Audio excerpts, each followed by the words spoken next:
સુઈ ગામની પાટણ પ્રાથમિક શાળામાં 75મા પ્રજાસત્તાક દિન પર્વની શાનદાર ઉજવણી। આજે સમગ્ર દેશમાં 26મી જાન્યુઆરી પ્રજાસત્તાક દિન પર્વની રંગેચંગે ઉજવણી થઈ રહી છે, ત્યારે સુઈગામ તાલુકાના પાટણ પ્રાથમિક શાળામાં દેશના 75મા પ્રજાસત્તાક દિન પર્વની સાંસ્કૃતિક કાર્યક્રમો સાથે ભવ્ય ઉજવણી થઈ હતી। આ ગણતંત્ર દિવસ નિમિત્તે શાળામાં રાષ્ટ્રધ્વજ ફરકાવી રાષ્ટ્રગાન સાથે સલામી અપાઈ હતી। આ દિવસે 26મી જાન્યુઆરી 1950ના રોજ ભારત દેશનું બંધારણ અમલમાં આવ્યું હતું અને બંધારણના ઘડવૈયા ડોક્ટર બાબા સાહેબ આંબેડકર હતા। એ દિવસે આ દેશ પ્રજાસત્તાક બન્યો હતો।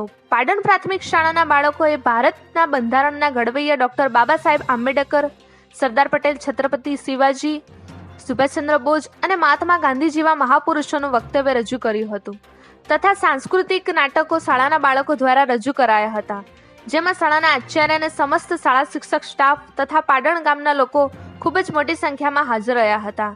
જેમાં પાટણ પ્રાથમિક શાળાના યુવા ઉત્સાહી શિક્ષક પરેશભાઈ વેજિયાએ શાળાના બાળકોને સાંસ્કૃતિક નાટકોની તૈયારી કરાવી સુંદર રજૂઆત કરી હતી, જેમાં શાળાના શિક્ષક રમેશભાઈ પટેલે પણ બાળકોને તૈયારીઓ કરાવી હતી। આ બાળકોના સુંદર અભિનય જોઈ ગામના લોકો મંત્રમુગ્ધ થઈ ગયા હતા અને રોકડ પૈસા આપી વિદ્યાર્થી બાળકોને તૈયારી કરાવનાર શિક્ષકોનું સન્માન કર્યું હતું।